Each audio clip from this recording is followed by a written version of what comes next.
What I'm going to share with you today is a message about a vision for yourself. Proverbs says, where there is no vision, the people will perish. What is the vision for your life? That's the question I want you to ask yourself as I go through my presentation today. Because this is about you. What changes do you want to make? I'm going to give you some tips. I'm going to give you some strategies. But ultimately, you get to decide if you want to make any of those changes.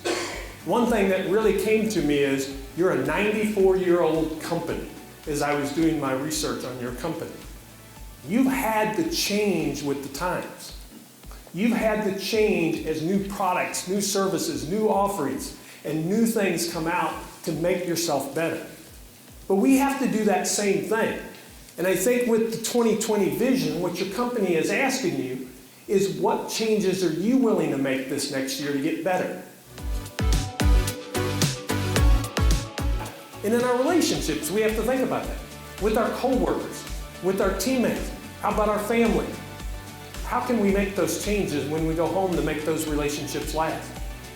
I just got a text from a friend that his mother passed away. She had a surgery and was doing well, they thought, and unexpectedly passed away. We don't know when that day is. So the people that's important to your life, connect with them. At lunch, send them a text. If you got a spouse or significant other that's not here, that's holding the fort down at home, send them a text and tell them, thank you. I appreciate what you're doing. And if they send back, what, are you sick? Why did you send me this message? Say, hey man, the speaker made us do it. Whatever you want. No, you can take credit for it because you did it. But make that choice. Make that difference because you never know when it might change. So the last one comes in all about integration.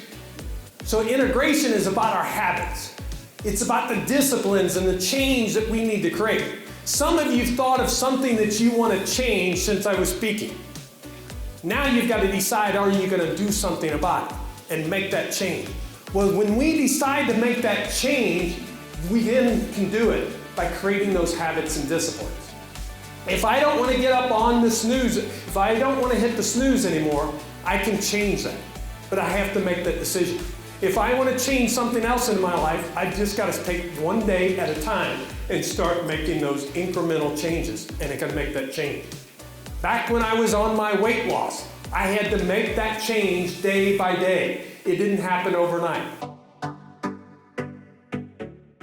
Four practices. Which one do you need to put in place? Which two? You decide. Is it more energy in your life? Is it more connections? Are doing better with those relationships that you have? Is it that influence that you have each and every day?